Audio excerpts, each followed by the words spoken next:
All right, in this video, I'm going to go through how you would show work to do the addition problem of two rational expressions here in this Canvas quiz. So the first thing that I want to do is I want to locate this square root of x button down here. This is the equation editor, and this is how I'm going to put mathematical formulas into this text box down here to show my work. All right, so the first thing that I notice about these two rational expressions is that they each have a factor that's just a linear factor, nothing I need to go through the factoring process on. So I have x minus 2 as the denominator on the first rational expression and x plus 9 as the denominator on the second rational expression. So the first thing that I notice is that my common denominator is, and then I'm going to use the equation editor here, and I'm going to do parentheses. I want to move this out of the way so that I can see my problem there. Okay, so I have x minus 2, close my parentheses, and then I have x plus 9, close the parentheses, and I am going to insert that equation. Okay. So now I'm going to use the enter key to go down to the next line, and I'm going to show that on the first rational expression, I need to multiply the numerator and denominator by x plus 9, and on the second rational expression, I need to multiply the numerator and the denominator by x minus 2. So I'm going to use the insert math equation again, and I'm going to click in this box. This button right here, n over m, that's how I do fractions. So I am going to multiply the first rational expression, top and bottom, by x plus 9, close my parentheses, and I'm going to multiply that by the 3 that's already up there. And that means down in my denominator, I would have x plus 9 times x minus 2. Close my parentheses, and I'm going to use my mouse to click over here. I'm going to add that to my second rational expression, so I'm going to choose the fraction button again. And let's see, in the numerator, I need to put parentheses around the numerator and the denominator because those are both factors, and I need to keep the parentheses around those, even though they didn't show up in my original problem. So I'm going to multiply this by x minus 2 because my common denominator is x plus 9 times x minus 2. And so I've multiplied my first rational function by x plus 9 top and bottom, and my second rational function by x minus 2 top and bottom.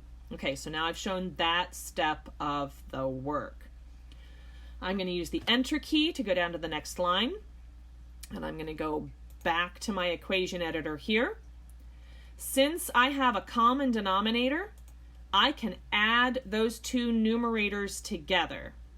So I am going to just recopy my numerators, but just as part of one single fraction. So I have 3 that's being multiplied by x plus 9.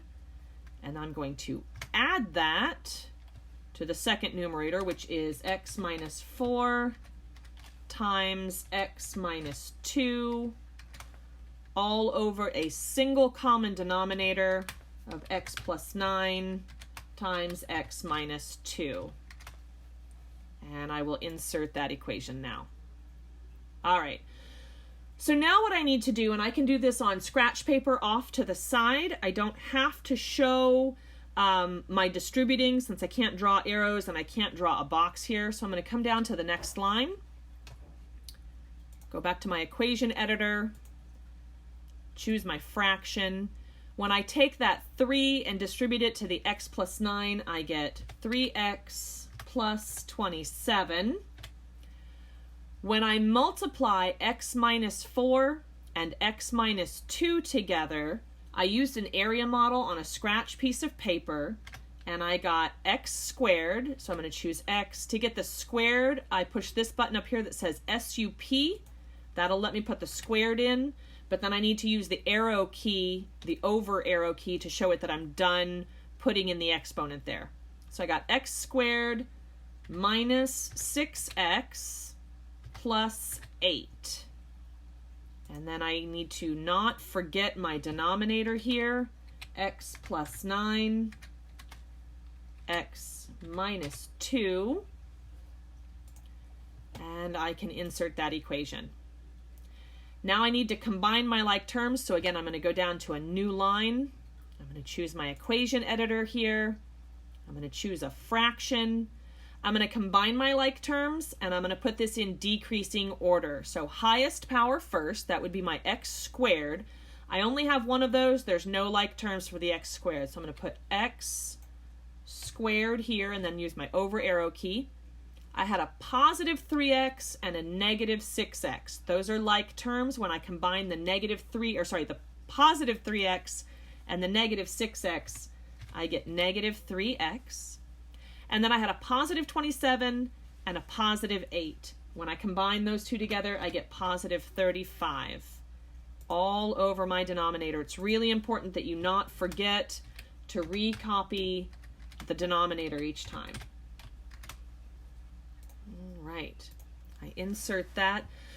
Now on a scratch piece of paper, I also checked to make sure that my numerator did or didn't factor. My numerator on this problem does not factor any further, and so that bottom piece would be my final answer. And so I'm actually just going to write that off to the side here, that this is my final answer, and then I am ready to submit that question or move on to the next question.